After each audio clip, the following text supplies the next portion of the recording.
Okay. Good morning बच्चों। मैं बालिका बनोटे सगो बर्वे मार्ग मनपा माध्यमिक हिंदी स्कूल की टीचर हूँ। आज हम लोगों को मराठी विषय के अंतर्गत उपनियोजित लेखन में उपघटक मिला है कथा लेखन। अब कथा लेखन मतलब क्या? कथा कथा एक कहानी होती है, स्टोरी होती है। स्टोरी, कहानी। कहानी आप लोगों को भी सुनना बहुत पसंद आता होगा। आप लोग तो अभी कार्टून्स देखते होंगे, गेम खेलते होंगे, लेकिन पहले के ज़माने में क्या होता था? कथा एक कहानी जो होती थी, वो दादा-दादी सुनाते थे, माँ-बाप सुनाते थे। तो कहानी जो है बहुत रोमांचक होता है, बहुत ही एंटरटेनमेंट यानी मनोरंजक होता है। तो पहले के ज़माने में जो मोबाइल का यूज़ नहीं होता था ज़्यादा, इंटरनेट का यूज़ नहीं होता था, टीवी का यूज़ नहीं होता था, तो लोगों को एंटरटेनमेंट करने के लिए, मनोरंजन उनका होने के लिए, शाम के वक़्त जब आँगन में सब लोग बैठते थे तो बच्चों को बच्चे ज़िद करते थे अपने पेरेंट्स को या फिर अपने दादा-दादी को कि हमें कहानी सुनाओ। तो ये जो कहानी होती है, वो सारे भाषाओं में होती है, जैसे इंग्लिश है, हिंदी है, मराठी है। तो आज हम लोग मराठी में कथा लेखन कैसे करते हैं, आप लोगों के भी सिलेबस में है कथा लेखन। क्वेश्चन आता है लास्ट में 5वां प्रश्न जो रहता है वो आप लोगों का कथा लेखन रहता है। तो हम लोग आज मराठी विषय के अंतर्गत कथा लेखन पढ़ेंगे। तो कथा लेखन किसे कहते हैं? कथा लेखन की व्याख्या यहाँ पे दिया गया है. कथेची व्याख्या आपल्याला अशी अशी करता येईल, कथा म्हणजे काय?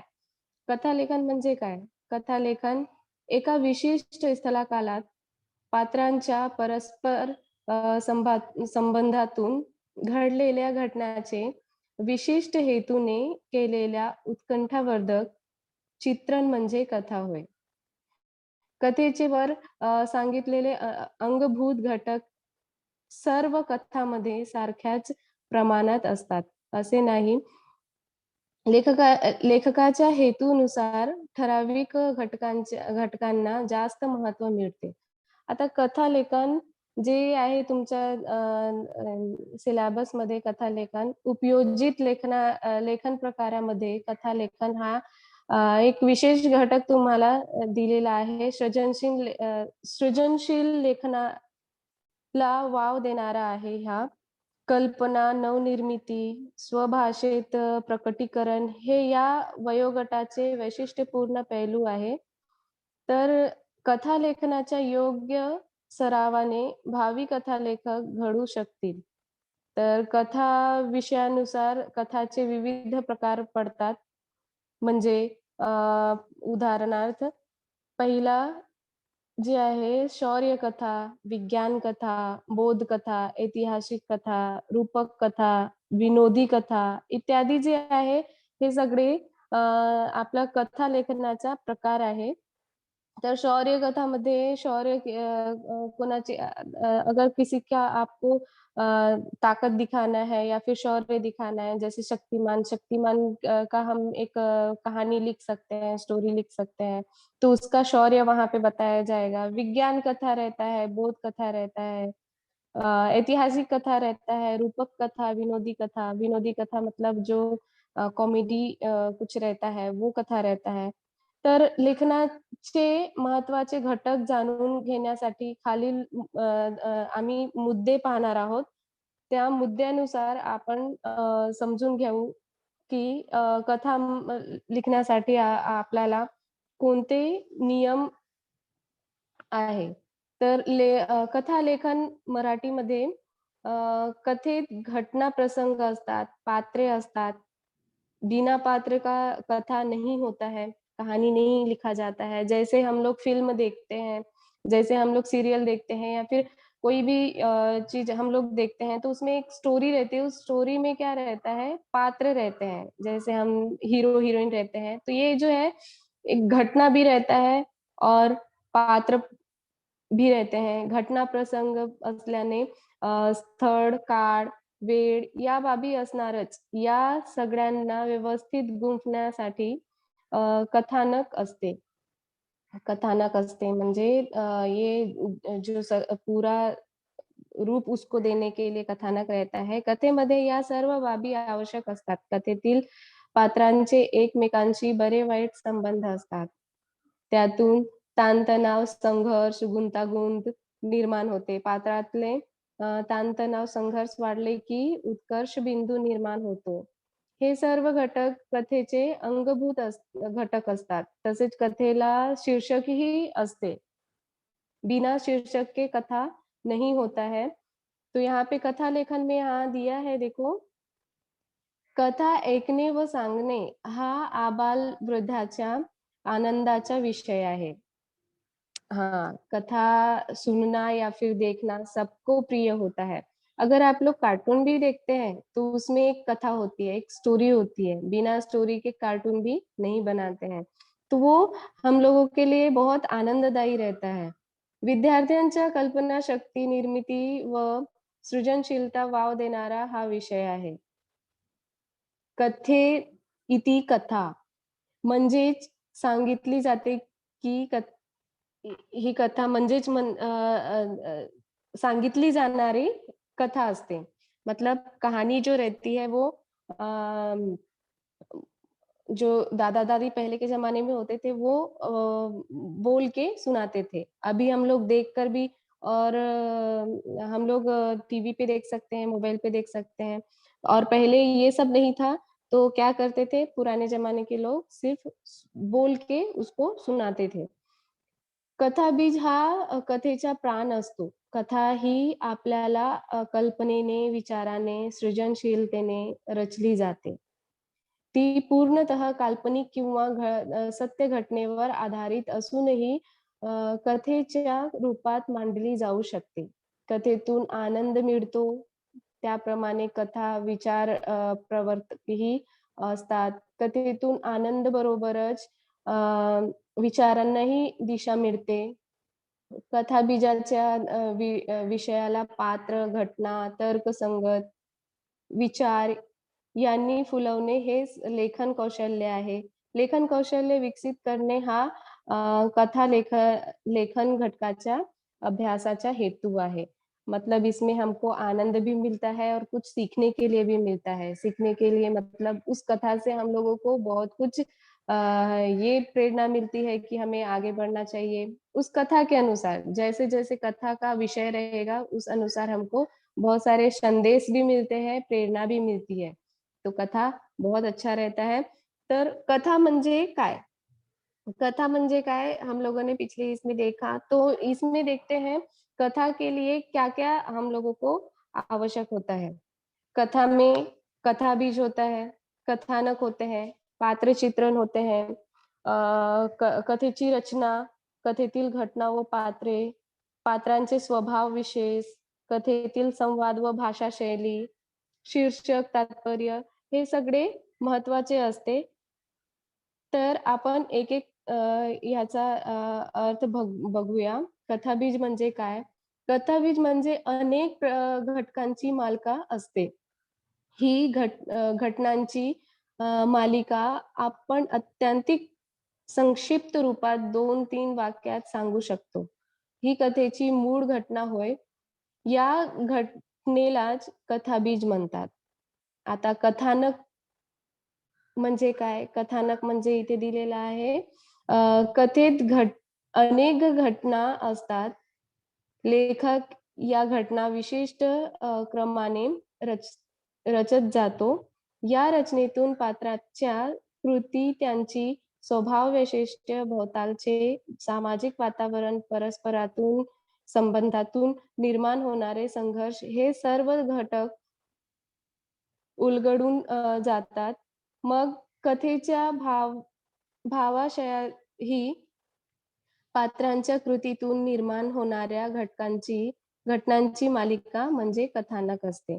आता पात्रचित्रण म्हणजे इथे दिलेलं आहे पात्रचित्रण. पात्र म्हणजे अ, कथा कथानकातील शब्द रूप व्यक्ती होत. या व्यक्तीची वृत्ती, प्रवृत्ती, तिच्या भाव-भावना, विचार, कल्पना, तिच्या कृती, अन्य व्यक्तींशी असलेले परस्पर संबंध हे सर्व लेखक वास्तवातील माणसासारखे रेखाटतो. यातून जे शब्दरूप चित्रण निर्माण होते, ते पात्र चित्रण होय. तो यहाँ पात्र चित्रण मतलब हमारे जो भी कहानी होती है, स्टोरी होती है, उसमें पात्र होते ही हैं, अलग-अलग नाम के पात्र होते हैं।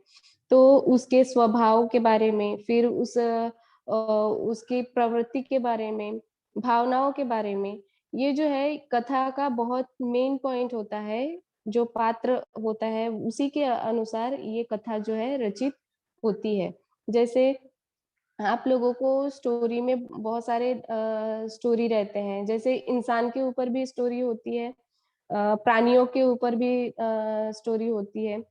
अ, आप लोगों ने पढ़ा होगा लालची लोमड़ी के बारे में, लालची लोमड़ी एक लोमड़ी रहती है, ये एक प्राणी के बारे में है, तो उसके ऊपर स्टोरी किया जाता है, किसी इंसान के ऊपर स्टोरी किया जाता है। जैसे फ़िल्म आप लोग देखते हो, जैसे सीरियल आप लोग देखते हो, तो फ़िल्म में भी बहुत सारे पात्र होते हैं। फ़िल्म जो है ये बड़ा रूप होता है और कथा जो है वो छोटा रूप होता है। तो फ़िल्म में जैसे हीरो-हीरोइन होते हैं, विलेन होते हैं, वो एक पात्र के रूप में होते हैं। वो अगर पात्र नहीं होंगे, तो स्टोरी नहीं बनेगी। तो पात्र का कथा में बहुत ही महत्वपूर्ण स्थान होता है। फिर यहाँ पे दिया है देखो वातावरण निर्मिति।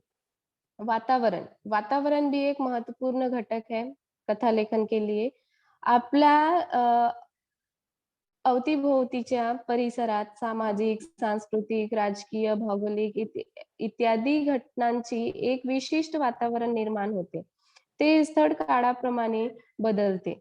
असे वातावरण लेखक कथेत निर्माण करतो. वाचक या वातावरणामुळे कथेशी जवळीक साधू शकतो. शब्दातून व्यक्त झालेली कथा मानवी आयुष्यात घडणारी कथा भासली पाहिजे. वातावरण निर्मितीतून हे कार्य घडत असते. जब आप लोग स्टोरी सुनते हो, जब कोई स्टोरी बताते हैं, कथा बताते हैं, कहानी बताते हैं, जब आप लोगों के सिलेबस में भी बहुत सारे कहानी होते हैं। छोटी-छोटी जो कहानी होती है, बहुत सारे होते हैं। तो जब हम लोग वो कथा पढ़ते हैं या फिर टीचर सुनाती है या फिर घर में कोई कहानी आप लोगों को सुनाते हैं, तो ऐसा लगता है जैसे हमारे आँखों के सामने वो सारी घटनाएँ, वो सारा वातावरण, वो सारे पात्र हूबहू हमारे सामने खड़े हो गए हैं और वो सारी घटनाएँ हमारे आँखों के सामने दिखाई देने लगती है। तो वो जो है वातावरण निर्मिती हमारे आँखों के सामने निर्माण होनी चाहिए.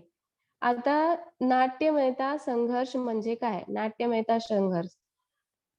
कथेतील भावभावना एका क्षणाला तीव्र होतात. पात्रांमधील संघर्षही तीव्र होत जातो. आता पुढे काय होईल? पुढे काय होईल? अशी वाचकाला उत्कंठा वाटत राहतो. वाचकाच्या कल्पनेप्रमाणे पुढे घडले नाही, की त्याची उत्कंठा आणखी वाढते. भावभावांना अ, हा जो खेळ लेखकाने मांडलेला असतो, ती नाट्यमयता होय, नाट्यमयता. अब यहाँ पे जो संघर्ष और नाट्यमयता रहता है, तो मैंने अभी ही कहा कि जो भी हम लोग कथा सुनते हैं, देखते हैं, तो ऐसा लगता है जैसे अब क्या होगा? अब क्या होगा? आगे इसकी स्टोरी क्या होगी? तो ये सारे जो है हमारे मन में निर्माण होनी चाहिए, तभी वो कथा जो है वो उस कथा को सफलता मिलेगी। तो उसमें पात्रों के संघर्ष भी होते हैं, तो वो एक प्रकार से नाट्यमय होना चाहिए। जो कथा है वो काल्पनिक भी होता है, कभी सत्य घटना पर भी आधारित होता है। तो वो पूरा कथा जो है नाट्यमय होना चाहिए और हमारे आँखों के सामने हूबहू वो दिखाई देनी चाहिए. आता संवाद म्हणजे काय? संवाद म्हणजे बातचीत. म्हणजे एकमेकांशी जे बोलतात त्याला म्हणतात. तर संवाद कथेतील संवाद जे आहे पाल्हाळिक असतात, कामा नयेत.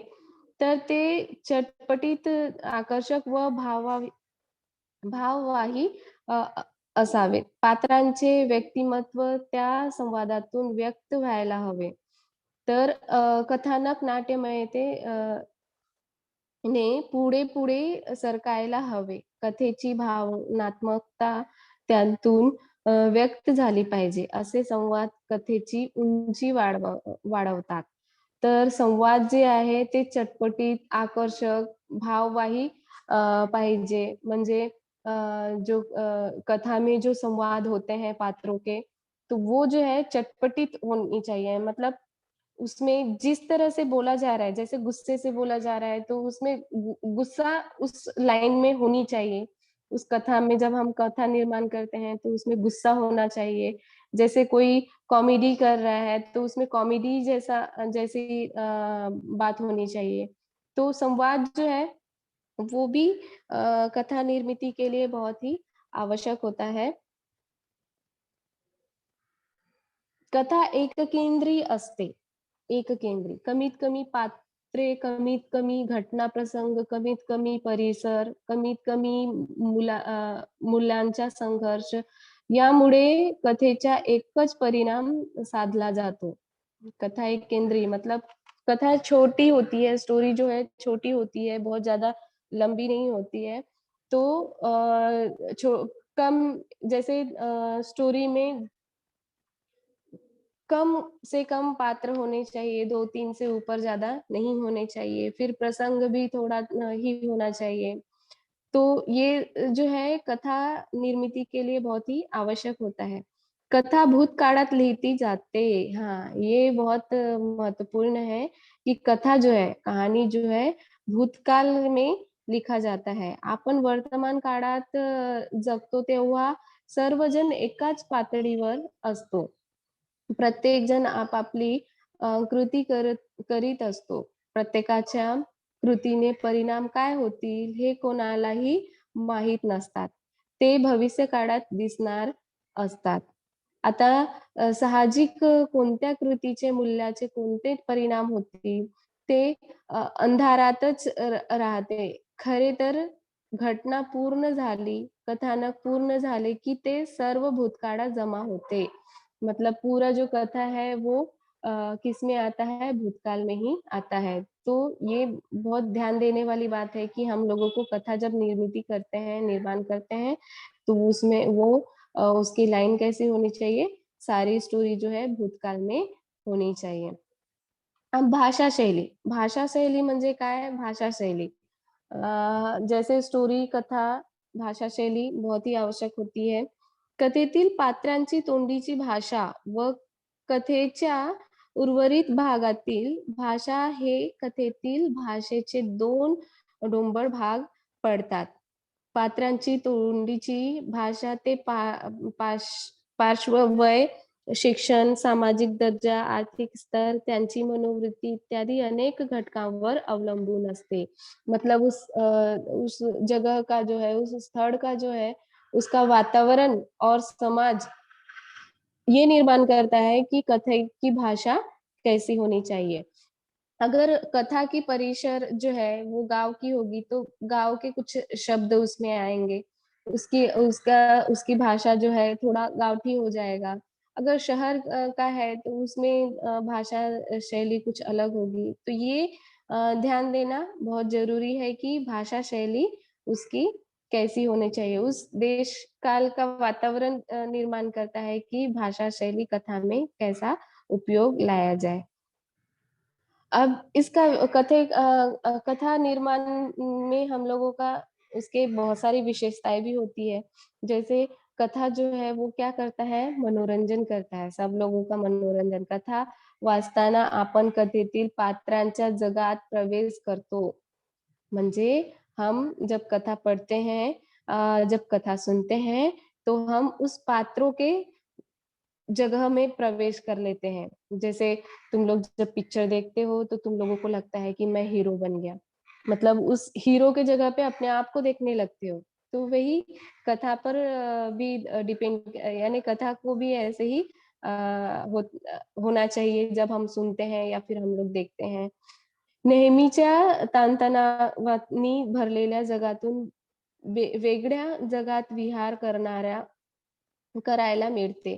याचा आनंद होतो. काही वेळा असेही घडते. माणसाला मनुष्य स्वभावाविषयी कौतूहल असते. कथेमुळे सुसंस्कार होतात. कथेमुळे सुसंस्कार होतात. कथा सुनने से, कथा देखने से, कथा बोलने से जो है संस्कार बढ़ते हैं। उस कथा में क्या तात्पर्य है, कथे के तात्पर्य के अनुसार उस कथा के स्वभाव के अनुसार, उस कथा के उद्देश्य के अनुसार हमको उस कथा से बहुत अच्छी-अच्छी प्रेरणा भी मिलती है, संदेश भी मिलता है। उस अनुसार हमको क्या उससे हमको हमारी जो संस्कार है वो बढ़ते हैं। अगर अच्छा कथा हो, किसी से प्रेरणा मिलने वाली कथा हो, जैसे कोई चोर चोर के बारे में उस कथा लिखा जाता है, तो वो चोर जो है वो क्या-क्या करता है, उसके साथ क्या बुरा परिणाम होता है, तो उससे हमको सीख मिलती है कि हमें कभी चोरी नहीं करनी चाहिए। अगर कोई लालच वाला कथा है, कथा निर्माण किया है, हम लोग उसको पढ़ते हैं, देखते हैं, सुनते हैं, तो हमको ये प्रेरणा मिलती है, ये संदेश मिलता है कि हमें कोई लालच नहीं करनी चाहिए। तो हाँ, कथा से हमको क्या संस्कार मिलते हैं। हां, कथा वाचकांची उत्कंठा वाढते. अब उत्कंठा वाढते मतलब अभी आगे क्या होगा? स्टोरी में आगे क्या होगा? इस तरह से जो हमारी उतावलापन है वो बढ़ता है. सतत पुढे काय होणार? अशी वाचकाला उत्सुकता वाटत राहते.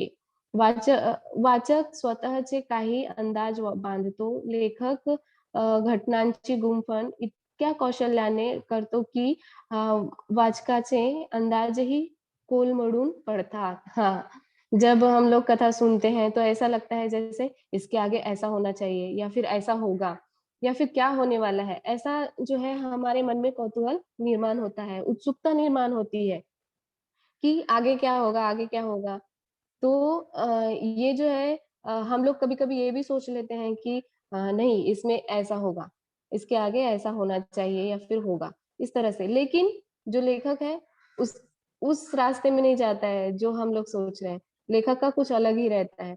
तो ये जो है हम लोगों के लिए बहुत आश्चर्यजनक होता है और बहुत अच्छा भी लगता है कि अरे! हम लोगों ने तो ऐसा सोचा था, ये अलग ही हो गया। तसेच कमी पात्रे, कमी प्रसंग, कमी संघर्ष टाळावा याचा बोध माणसाला होतो।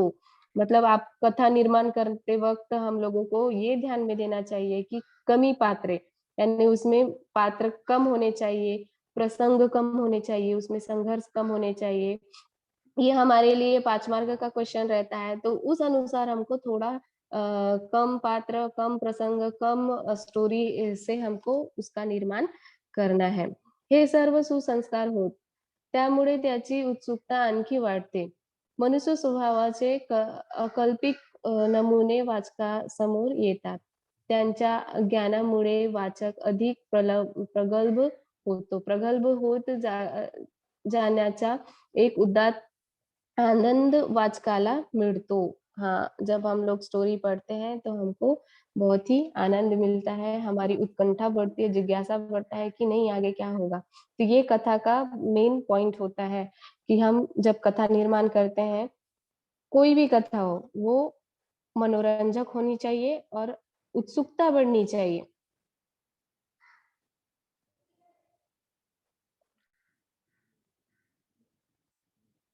हुँ। अब अभिवाचक है, लिहिलेली किंवा छापलेली कथा आहे तशीच वाचणे म्हणजे अभिवाचक होय. अभिवाचनात विरामचिन्ह लक्षात घेऊन वाचन करावे लागते. विरामचिन्ह जैसे जो भी हम लोग लिखते हैं उसमें विराम चिन्ह आते हैं। जहाँ पे पूर्ण विराम आ गया हम लोग रुक जाते हैं, अल्प विराम आ गया थोड़ी देर के लिए रुक जाते हैं। तो ये सब जो है कथा लिखते वक़्त हम लोगों को ध्यान में देनी चाहिए. समारोप म्हणजे यहाँ पे छपाईचे तंत्रज्ञान निर्माण होण्यापूर्वी कथा मौखिक रीतीने एकमेकांना सांगितली जात होती. ये जो समारोप है, आखिरी का जो लाइन है, किस तरह से आकर्षक होनी चाहिए। आखिरी का लाइन तो स्टोरी का बहुत ही महत्वपूर्ण रहता है, वो आकर्षक होना चाहिए. तो कथा निर्मिती के लिए बहुत ही ये आवश्यक होता है. अब कथा लिहिताना पुढील मुद्दे लक्षात घ्यावे लागतात. इसमें 10 मुद्दे दिए गए हैं. ये हम लोग देख लेते हैं एक बार. गोष्टीसाठी कथा को गोष्टी भी कहते हैं. गोष्टीसाठी दिलेल्या मुद्दे किंवा घटक किंवा सुरुवात काळजीपूर्वक वाचा. मतलब वो जो मुद्दे दिए होते हैं आप लोगों को 4-5 प्रकार के आप लोगों को कथा निर्माण करना होता है. तुम्हारे क्वेश्चन में आता है, तो उसमें कभी मुद्दे वाला आता है, तो कभी शीर्षक वाला कथा आता है, तो कभी पहले की स्टोरी लिख दिया जाता है, बाद की स्टोरी आप लोगों को निर्माण करना होता है, या फिर बाद की स्टोरी लिख दिया जाता है, पहले की स्टोरी आपको निर्माण करना होता है. तो ये सब जो मुद्दे हैं, जो घटक है, जो शीर्षक है, आपको पहले अच्छी तरह से सोच समझ के उसको देख लेना चाहिए और दिमाग में एक खाका बना लेना चाहिए, ढाँचा बना लेना चाहिए कि ये स्टोरी कैसे बनेगी. आता मध्यवर्ती कल्पना नीट लक्षात घ्यावा.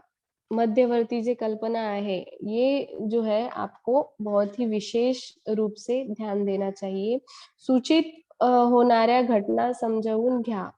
सूचित होणाऱ्या मतलब आप लोगों को जो दिया है मुद्दा, उसको उस घटना को आप लोग अच्छे से समझ के रखो, खाका बना लो अपने दिमाग में, तब जो कथा लेखन है उसकी शुरुआत करो.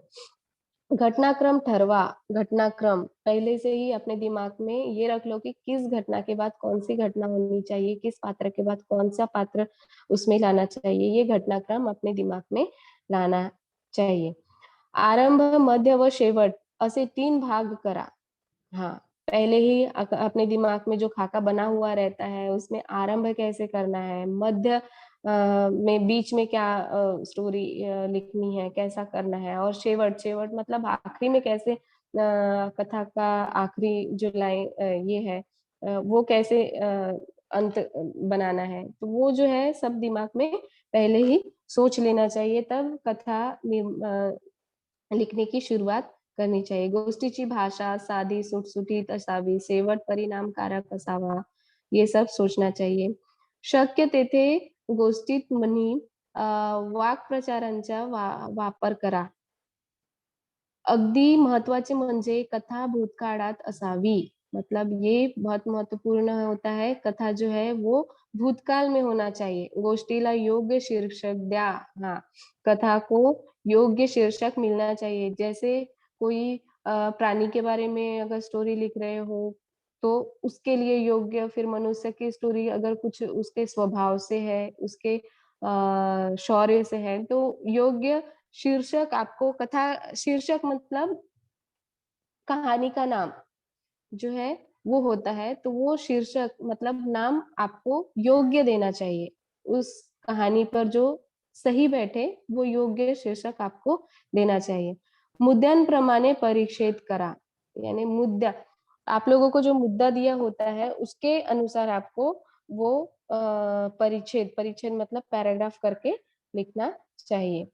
तो यहाँ पे आप लोगों को यहाँ दिया है देखो कथा लेखन मूल्यमापनाच्या नियोजित कृती. यहाँ पे प्रकार दिए हैं आपको. वो उस प्रकार में देखो पहला प्रकार यहाँ पे पहला प्रकार दिया है कथा बीजावरून कथा लेखन. कथा बीजावरून कथा लेखन कैसा है हम आगे पढ़ेंगे. फिर दूसरा है शीर्षकावरून कथा लेखन. शीर्षका मतलब कभी-कभी आप लोगों को कथा बीज दे दिया जाता है और आगे की स्टोरी आप लोगों को लिखने के लिए बताया जाता है. तो कथा बीज जो है उसमें क्या होता है वो हम आगे देखेंगे.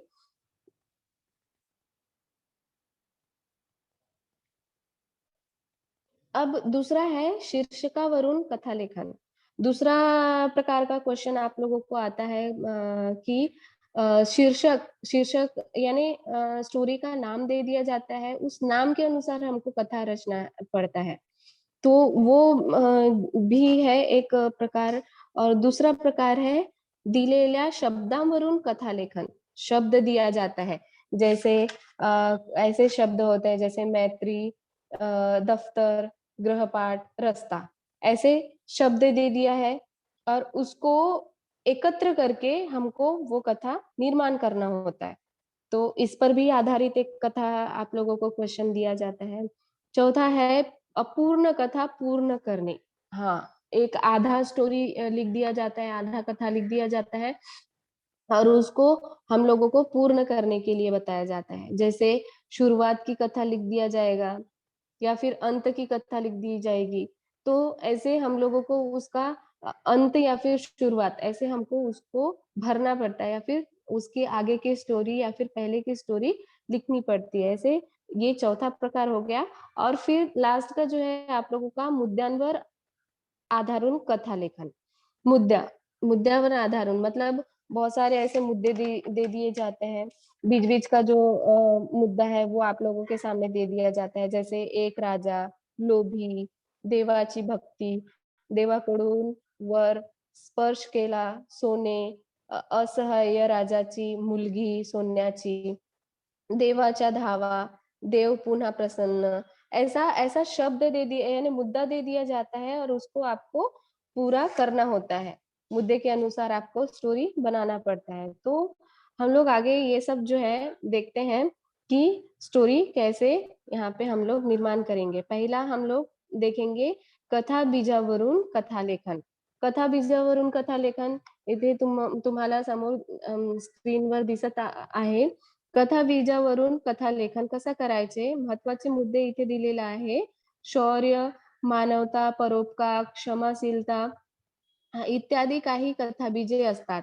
मतलब किसी के शौर्य पर आधारित, किसी के मानवता के ऊपर आधारित, परोपकार के ऊपर आधारित, ऐसे बहुत सारे ऐसे कथा बीज दे दिया जाता है और उस पर आधारित आपको स्टोरी लिखना होता है।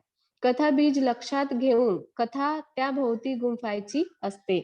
मतलब उस कथा बीज को हमको ध्यान में रखकर, जैसे किसी के शौर्य के बारे में लिखना है, मानवता या फिर परोपकार के बारे में लिखना है, उसको हमको दिमाग में रखकर उस स्टोरी को गूंथना है, स्टोरी को बनाना है. कथाबीजाचा हळू-हळू विस्तार करून ते वाचकाच्या मनावर ठसवणे आवश्यक असते. या प्रकारच्या कथामध्ये शिकवणं व मूल्यात्मक संदेश देणे अपेक्षित आहे. इथे दिलेला आहे, प्रश्न दिलेला आहे बघा, हे प्रसंगावधान या कथाबीजावरून आपल्याला कथालेखन करायचं आहे. आता प्रसंगावधानमध्ये हे बघायचं आहे. प्रसंगावधान आपल्या मनात ठेवा म्हणजे आपल्याला ते हम लोगों को अपने दिमाग में इस शब्द को बिठा लेना है और उसमें ही गूँथ कर उसको यानी कथा को निर्माण करना है। तो यहाँ पे दिया है देखो, एक स्टोरी है उसे मैं पढ़ती हूँ, सुनिए आप लोग। एका जंगलात सगळे प्राणी अतिशय गुण्यागोविंदाने राहत होते, यानी अच्छे से रह रहे थे. त्या जंगलात एक माकडही अगदी आनंदात झाडाझाडावरून उड्या मारत छान आनंदात दिवस काढत होता. त्या जंगलात एक तालाव होते. तालावात एक मगर राहत होती. मगर, मगर आप लोगों को पता होगा उस तालाब में मगर रहती थी. मगर स्वभावाने तशी धूर्तच होती. मतलब वो ठीक नहीं थी. वो मगर जो है ठीक नहीं थी, धूर्त थी. तिच्या बऱ्याच दिवसापासून माकडाचे काडीज खायची इच्छा होती. माकड़ म्हणजे जो बंदर होता है, इस पेड़ से उस पेड़ कूदता रहता है. तो उस बंदर को वो मगर जो है वो हमेशा देखती रहती थी और उसकी जो काडीज है, काडीज मतलब कलेजा जो है, उसको खाने की इच्छा थी बहुत दिनों से. पण तशी संधी काही केल्या मिळत नव्हती. शेवटी मगरीने काहीतरी युक्ती लढवलीच. मतलब एक उसने प्लान बनाया. उसके प्रसंग में नहीं आ रहा था, यानी उसके हाथ में वो जो है बंदर नहीं आ रहा था. तो उसने एक युक्ति बनाई, एक योजना बनाई, एक प्लान बनाया कि उस माकड़ का कलेजा कैसा खाया जाए. अब जो है कह रहे हैं देखो, माकड तसे नेहमीच तलावासाठी पाणी पिण्यासाठी येत असे. मगर माकड़ाच्या येण्याची वाट बघत होती. एक दिन मगर जो है वो बंदर के आने का वेट करती है, मतलब कब आएगी. जसे माकड येताना दिसले तसे तिने आपले अश्रू गाळायला सुरुवात केली. मतलब वो रोने लगी. जब बंदर आया पानी पीने, तो वो मगर जो है वो रोने लगी. माकडाने तिला रडण्याचे कारण विचारले तर म्हणाली, माझी तब्येत हल्ली बरी नसते. त्यात आज खायलाही काही मिळाले नाही. तलावाच्या दुसऱ्या काठावर जायचा विचार करीत होते, पण तब्येतीची च्या तक्रारीने एकटीने जायचं धाडस होत नहीं। मतलब उसने क्या प्लान बनाया कि मैं अपनी तबीयत के बारे में ये सब बताऊंगी बंदर को, और कहूंगी कि मुझे इस छोर तालाब की इस छोर से उस छोर, मतलब इस किनारे से उस किनारे तक जाना है, लेकिन कोई भी यानी मतलब तबीयत अच्छी नहीं है, तो मेरे साथ कोई होना चाहिए। तो ये जो है, तू सोबत आलास तर जाता येईल। माकडाला मगरची दया आली, ते मगरीच्या पाठीवर बसले। मतलब उस वो जो बंदर है उसको दया आ जाता है उस मगर के ऊपर, और वो उसके पीठ पर बैठ जाता है। काही अंतरावर गेल्यावर माकडाच्या लक्षात आले, मगर आपल्याला पाण्यात डुबवते आहे। माकडाने यावर मगरीला विचारले, तर ती म्हणाली, अरे मूर्खा, मला तुझी काडीच खायची इच्छा होती। मतलब कुछ समय बाद जब वो तालाब के अंदर जा रही थी, तो बंदर को लगा कि ये जो मगर है वो मुझे डुबाने की कोशिश कर रही है। तो ये जो है बंदर उससे पूछता है कि ये क्या कर रहे हो? तो मगर क्या कहती है कि अरे मूर्ख, मुझे तुम्हारा जो कलेजा है वो खाने का है। आज ती पूर्ण होणार। माकड त्या उत्तराने चांगलेच घाबरले होते। मतलब वो जो बंदर है वो डर जाता है। पण लगेच प्रसंगावधान राखत माकड उतरले। एवढेच होय, पण तुझा गैरसमज आहे की माकडाचे काळीज त्याच्या शरीरात असते। अंग झाडावरून एवढ्या उड्या मारत असतो। मतलब ये भी एक योजना बना लेता है बंदर, कि इसको कैसे फंसाया जाए। तो उसी समय उसी समय वो सोच लेता है कि उसको कैसे बहकाया जाए। तो ये जो है बंदर कहता है कि इतनाच कि आपको कलेजा खाना है, तो कलेजा जो है हम साथ में लेकर नहीं चलते हैं। हम जो है कलेजा पेड़ पे अ, रखते हैं। इस तरह से उसने एक प्लान बनाया। अंग झाडावरून एवढ्या उड्या मारत असतो, काही इजा होऊ नये म्हणून मी काडी झाडावरच काढून ठेवलंय। आधी सांगितलं असतंच तर सोबत घेऊन आलो असतो। तसंही आम्हा माकडांना त्याचा काहीच उपयोग नसतो। मतलब हम लोगों को उस कलेजा का कोई उपयोग नहीं रहता। हम लोग उसको कुछ हानि ना हो इसलिए पेड़ पे रख देते हैं। ऐसा उसने एक प्लान बनाया। अब मगर को ये सब बता रहा है। अब मगर क्या कहते हैं देखो, मगरीला माकडाचे सगळे बोलणे खरे वाटू लागले होते। दोघेही काडीज आणायला परत लागले, यानी परतू लागले, मतलब वापस गए। कलेजा लाने के लिए वापस गए।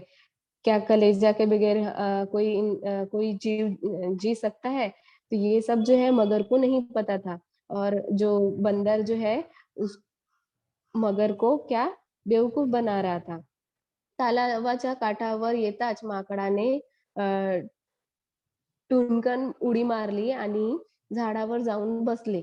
माकड मगरीला उद्देशून म्हणाले, मूर्ख मी नाही, मूर्ख तर तू आहेस. प्राण्याचे काळीज त्यांच्या शरीरापासून कधीच वेगळे करता येते का? तुझी बुद्धी तू खरंच शरीरापासून वेगळी काढून ठेवली आहेस। आता इथून निघून जा व पुन्हा कधी अशा भूलथापांनी कुणाला फसवू नको। घडला प्रकार मगरीचा फारच लज्जास्पद वाटला। खजील होऊन मगर तिथून निघून गेली। ऐसा ये स्टोरी। तो ये जो है एक आप लोगों को ये स्टोरी जो है कथा बीज पर आधारित था। अब दूसरा आप लोगों का एक है शीर्षकावरून कथा लेखन। शीर्षकावरून कथा लेखन ये आप लोगों के प्रकार में है। तो एक शीर्षक दिया जाता है, उस शीर्षक के अनुसार आपको वो कथा लिखा जाता है। तो शीर्षक के अनुसार यहाँ पे कथा दिया है, महत्वाचे मुद्दे दिए हुए हैं। तो मुद्दे के अनुसार यहाँ पे आप लोगों को कथा लेखन करना चाहिए। तो यहाँ पे शीर्षक यहाँ दिया है अशी झाली फजिती। ये भी एक स्टोरी है। तो ये स्टोरी हम लोग शीर्षक आप लोगों को पता है कि नाम कहानी का जो नाम है उसके ऊपर आपको स्टोरी बनाना है। तो अशी झाली फजिती इस पर आपको स्टोरी बनाना है। तो महत्वाचे मुद्दे दिलेला आहे. शीर्षकाचा मतितार्थ समजून घेणे. शीर्षकाच्या अर्थाला समर्पक कथा लिहिणे. कथा शीर्षकातच दडलेली आहे त्याचा शोध घेणे. थोडक्यात साध्या सोप्या शब्दांत गोष्ट कथन करणे. गोष्टीचे तात्पर्य लिहिणे. ये सब जो है शीर्षकावरून कथा लेखन करायचे असतात. तिसरा आहे तुमचा दिलेला शब्दावरून कथा लेखन। दिलेला शब्दावरून ऐसे बॉक्स बॉक्स में आप लोगों को शब्द दिए हैं यहाँ पे देखो। ये शब्दों के अनुसार आपको कथा लेखन करना है। जैसे मैत्री, गृहपाठ, दफ्तर, रास्ता, इस पर आधारित आपको कथा लेखन करना है।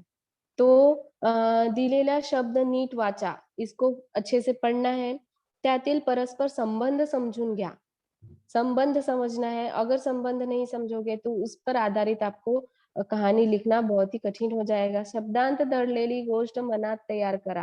पहले एक दिमाग में खाका बना लो कि किस तरह से स्टेप बाय स्टेप कैसे इसको शब्दों को उपयोग करना है और कैसे स्टोरी बनाना है। शब्दांच्या आधारे समर्पक गोष्ट थोडक्यात लिहा। योग्य शीर्षक व तात्पर्य लिहा। आखिरी में शीर्षक यानी शुरुआत में शीर्षक और तात्पर्य लास्ट में जो संदेश है वो लिखना ही पड़ता है। अब चौथा आप लोगों को यहाँ कथा लेखन में मुद्दे पर आधारित आपको कथा लिखना है। तो मुद्द्यावर आधारित कथा लेखन कसं करायचं आहे इथे दिलेला आहे मुद्दा बघा. मिठाईचे दुकान, गरीब उपाशी मुलगा, मिठाईचा वास घेतो, मिठाईवाला पैसे मागतो, चाणाक्ष वकील ऐकत होतो आणि खिशातली नाणी वाजवतो. मिठाईच्या वासाची किंमत, मिठाईवाला गप्प. अब यहाँ पे हमको शीर्षक ये मुद्दा हमको अच्छे से पढ़ लेना है और पढ़ने के बाद अपने दिमाग में बिठा लेना है कि कैसे स्टोरी तैयार करना है, कथा तैयार करना है। तो सबसे पहले हम लोग क्या देंगे, शीर्षक देंगे, कहानी का नाम देंगे, जसास तसे। ऐसा इस मुद्दे के अनुसार हमको एक कहानी सोचना है और वो शुरुआत करनी कैसा देखो शीर्षक पहले लिखे जसास तसे यानी जैसे को तैसा. अब स्टोरी शुरुआत करते हैं. मैं पढ़ती हूँ, आप लोग सुनिए. एका गावात एक हलवाई राहत होता. त्याचे मिठाईचे मोठे दुकान होते. मिठाईचे दुकान एक मुद्दा आप लोगों के ऊपर आया है. मिठाईचे दुकान तो शुरुआत उसने कैसे किया और उस मिठाई के दुकान को कैसे लाया स्टोरी में देखो. एका गावात एक हलवाई राहत होता. त्याचे मिठाईचे दुकान मोठे दुकान होते. मिठाईच्या दुकानातून नेहमी ताज्या मिठाईचा घमघमाट येत होते. यानी बहुत ही अच्छे सुगंध आ रहे थे. यानी हमेशा ही वो उसका सुगंध आते रहता था. रस्त्याने येणारे जाणारे माणूस मिठाईच्या वासाने क्षणभर थपकत असे. मतलब उस मिठाई के वास के कारण जो आने जाने वाले लोग होते थे वो थोड़ा सा रुक जाते थे. एकदा एक गरीब मुलगा हलवायाच्या जवळून चालला होता. मिठाई पाहून तो दुकानाजवळ थांबला. गेले 2 दिवस तो उपाशी होता. मतलब एक छोटा गरीब जो बच्चा है वो उस हलवाई की दुकान के सामने से गुजर रहा था, वहाँ से जा रहा था. उसको जो दुकान में जो मिठाई है उसका सुगंध है उसको बहुत ही भा गया. वो 2 दिन से खाना नहीं खाया था, इसलिए वो उस मिठाई की दुकान के आगे खड़ा हो गया और उसका वास ले रहा था, उसका सुगंध ले रहा था. मिठाईच्या गोड वासाने त्याच्या तोंडाला पाणी सुटले. वाह! काय गोड वास आहे या मिठाईचा. हे त्याचे उद्गार हलवायाने ऐकले. मतलब उसने क्या कहा कि क्या कितनी अच्छी सुगंध है, कितना मीठा-मीठा सुगंध है. इस तरह से उसने वो सुगंध लेते वक्त उसने बोल दिया, तो वो शब्द जो है वो हलवाई ने सुन लिया. अब तेव्हा तो लोभी हलवाई म्हणाला, ए मुला, मिठाईचा वास तू घेतलास ना, त्याचे 5 रुपये दे. अब देखो, मिठाई के सुगंध लेने के लिए भी वो पैसा मांग रहा था. मुलगा घाबरला. आता काय करावे हेच त्याला कळेनासे झाले. मतलब उसको समझ में नहीं आ रहा था. केवळ मिठाईचा वास घेतल्याबद्दल एका गरीब मुलाकडून हलवाई पैसे मागतोय, हे जवळच उभ्या असलेल्या एका चाणाक्ष वकील पाहिले. मतलब ये सब जो प्रसंग है वो एक वकील देख रहा था. बहुत चतुर वकील जो है वो सब प्रसंग जो है उस गरीब बच्चे को, हलवाई क्या कह रहा है वो सब सुन रहा था, देख रहा था. हलवायाला चांगलाच धडा शिकवावा असे ठरवून तो हलवायाला म्हणाला, आता काय म्हणते, या गरीब मुलाने घेतलेल्या मिठाईच्या वासाची किंमत मी तुला देतो. मतलब वकील कहता है कि इसका कीमत मैं देता हूँ. उसने वास लिया ना, उसने सुगंध लिया आपके मिठाई का, तो उसकी किंमत मैं देता हूँ. असे म्हणून वकिलाने आपल्या खिशातली नाणी खडखडून वाजवली. जो चिल्लर पैसे होते हैं उसको उसने बजाया. ऐकलास ना नाण्यांचा आवाज, हीच त्या मिठाईच्या वासाची किंमत. मिळाली ना. वकिलाच्या चातुर्याने हलवाई चांगला शरमला. त्याला चांगलाच धडा मिळाला. मतलब उसका वास लेने से आप कीमत ले रहे हो, तो उसका कीमत मैं देता हूँ, वकील कहता है. वकील ने वो चिल्लर के खनखनाहट को उसको सुनाया और कहता है, आपका जो कीमत है वो मिल गया ना. तो हलवाई जो है उसको बहुत शर्म आती है और वकील जो है वहां से निकल. अब तात्पर्य यहाँ पे दिया है, शेरा सव्वा शेर मिळतोच. हाँ, यहाँ पे तात्पर्य दिया है कि शेरा सवा शेर मिळतोच. ये आप लोगों की स्टोरी यहाँ पे खत्म होती है.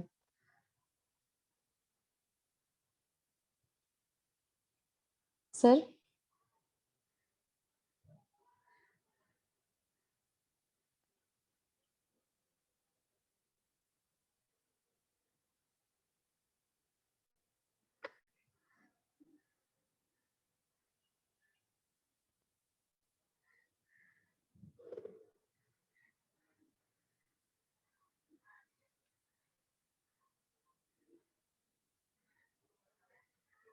सर.